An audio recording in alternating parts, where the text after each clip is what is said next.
Galnet News Update, 1st of July 3311.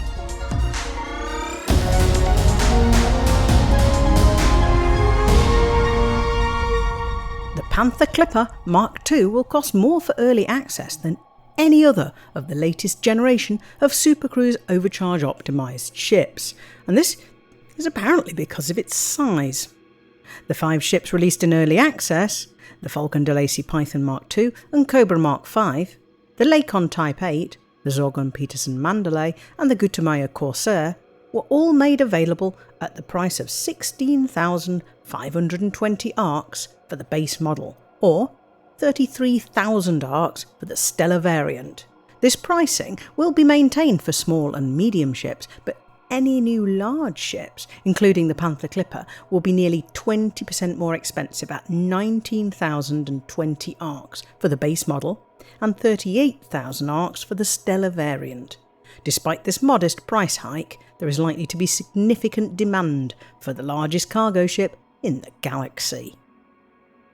Engineer Todd "The Blaster" McQuinn, famed for his work on multi-cannon railguns, is reported to be refusing to take on new clients. Commanders turning up with the requisite stack of 100,000 credits worth of bounty vouchers are unable to pay them in for a chance to meet the engineer with the daftest buzzcut in the galaxy. Unfortunately, the only other engineers offering Grade 5 modification for these weapons are Marcia Hicks and Etienne Dawn, both based in systems near Colonia. Without any explanation for McQuinn's reticence, perhaps it's time for a visit to Felicity Farseer with a Mandalay and for a trip to the centre of the galaxy. Commander LCU No Fool Like One of Canonn Interstellar has launched a scheme to provide low-cost, affordable housing to refugees from last year's invasion of Sol by the Thargoids.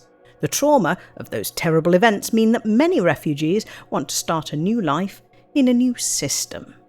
Commander LCU is planning an outpost and Coriolis in the Sinuf WH-F C0 system around the Shepherd Moons 1A and 1B to be commissioned and providing low-cost accommodation no later than Saturday the 6th of July at 23:31, which by coincidence is also the next time the two moons, which are in overlapping orbits, will collide. Commander LCU denies that the regular collision of these two moons every 8 days will be in any way detrimental to the health of his test subjects, and they should be grateful to be living somewhere so exciting. Commanders interested in experiencing an outpost and Coriolis being swallowed whole by a moon and then spat out the other side several hours later are invited to be there in person, as long as they sign a waiver absolving Canonn Interstellar of responsibility.